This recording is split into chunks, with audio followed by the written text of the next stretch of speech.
there, this is Miss Hirani. I'm going to be going through War Photographer by Duffy.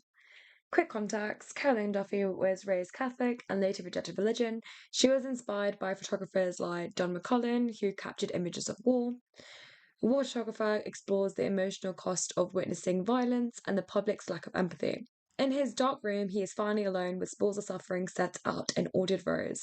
This line uses juxtaposition. He is trying to control traumatic memories by arranging chaos in neat rows, like the structure of the poem itself. The only light is red and softly glows, as though this were a church and he a priest preparing to intone a mass. And there's religious imagery here with church, priest, and mass. And it shows he treats his work with reverence, with a huge amount of respect, almost like a sacred duty. But it's also hinting at the guilt for only observing the suffering rather than actually interfering and trying to help those individuals, because obviously, as a part of his job, he cannot actually intervene.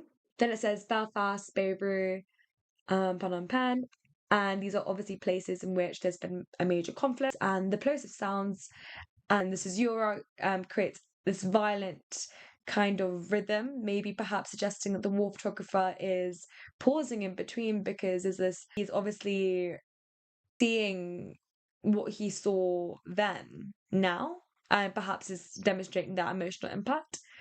All flesh is grass. He has a job to do. Solutions slop in trays beneath his hands, which did not tremble then, though seem to now.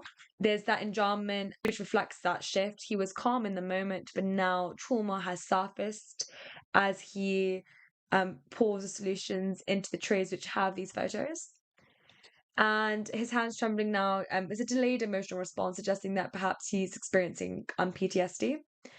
Rural England, home again to ordinary pain which simple weather can dispel, to fields which don't explode beneath the feet of running children in a nightmare heat. Here we have that sharp juxtaposition between peaceful English fields and war zones. Something is happening. A stranger's features faintly start to twist before his eyes, a half-formed ghost.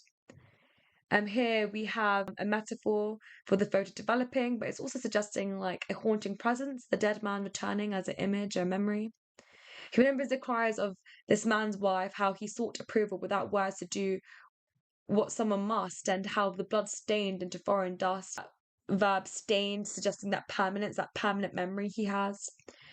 100 agonies in black and white, from which his editor will pick out 5 or 6 for Sunday's supplement. The reader's eyeballs prick with tears between the bath and pre-lunch beers.